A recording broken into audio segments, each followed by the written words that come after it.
Okay. There are very, very few movies that have the level of, like, clear classic occult status like Sleepaway Camp does.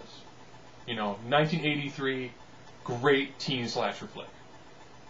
It opens up where you have a family, they're out boating, something happens, and then you see, people starting to head towards the shore.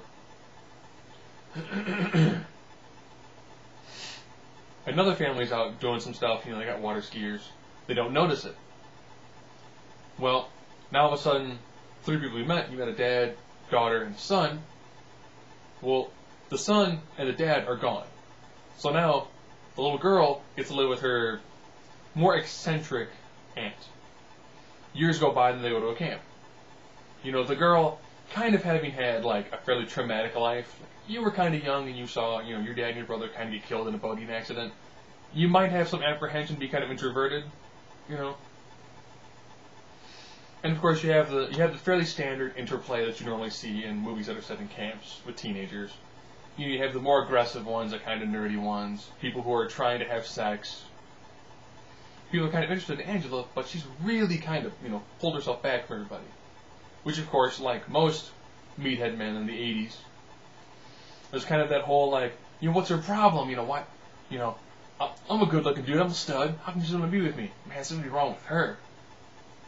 There's attempted a molestation, fairly early on in the movie. And, pretty much everyone who's mean to Angela, something bad happens to them. And this one's got some pretty good, like, backs getting cut open. It's got some pretty decent gore to it. This has got some really great, 80s, kind of schlocky today effects, but really drive home the point. What makes this movie is that it also hits on two, at this point in time, super taboo subjects. Homosexuality, was almost never talked about then. We're talking like this is around, like before the huge AIDS and huge blow up of, people are gay. Because Angela's dad had a male lover. Also deals with transgender issues. Having said that, I've just blown the ending. Here essentially is the ending. The killer is Angela. Angela instructs somebody to take off all of his clothes.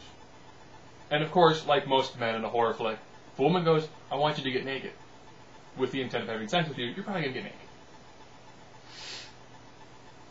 Ends up happening is, she ends up killing him. Then you find out, through one of the most bizarre, I saw this movie before I read about the ending.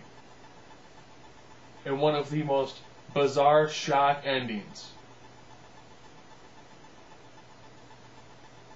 Yep. Now the problem is, the first one is really good. And you might have noticed, I didn't see what the ending was. Because there's something really... When you see it, you kind of go, this movie's... It's okay, and you're like, ending. What? Whoa, whoa, whoa, whoa, I did not see that one coming at all. Did not see that being the ending. I got hints throughout, but, Then you have the sequel. The second and third one, and I'll put this, they wanted to do a fourth one, but it never got finished and couldn't get distributed. Which tells you one thing.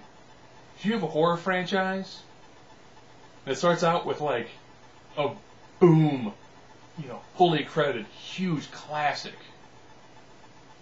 and your second one is kind of, and your third one is even, and it starts to go more of that,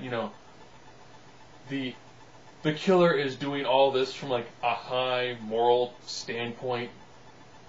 It's kind of like, okay, when you're killing people because, well, she should be doing naughty things with the boys. That's why I killed her. You said a racist comment.